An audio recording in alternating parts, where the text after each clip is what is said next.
Got a question here by Sabarani. What is your forecast for the property market in Sydney in the next 12 to 18 months? That's a big question. I'll tackle this question by drawing a graph. So here's my graph, and this is the property value, and this is time.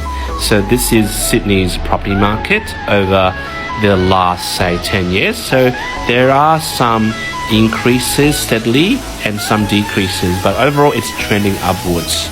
Right now it's June 2024, and I see there's a slight correction, about 10 to 15% drop in property prices, but it is not crashing. Now obviously there's got to be people in the comments that are doomsayers and then, oh, there's a recession, blah, blah, blah, blah. Ignore them. Now, as I was saying, there will be a correction. So for example, if your property is about 1.1 over here, it might be worth, for example, 900 over here. And the reason I don't think the property would, go straight down and tank is because underneath here, this is called demand.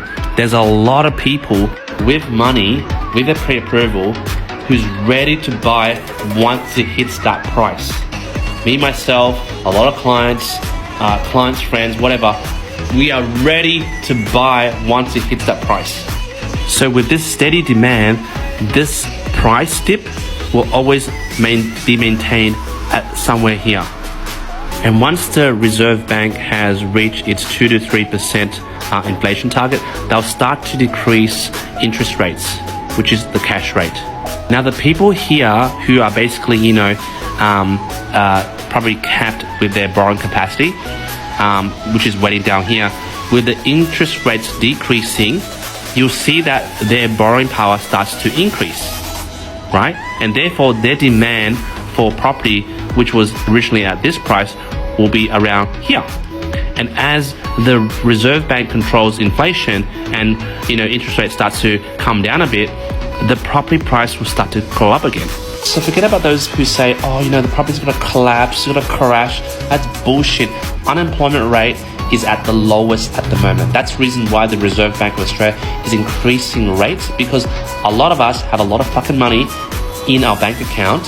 I like to rephrase that. I would say not a lot of people, a lot of homeowners.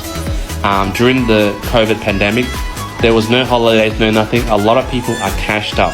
So even with the interest rates going up to 6 to 6.5%, those people can weather it. So don't be afraid to buy property that is around this dip, because eventually, once the cash rate is decreased, these type of people will have more borrowing power and they'll start to fight for property, which will then increase the property prices. Hopefully that answers your question.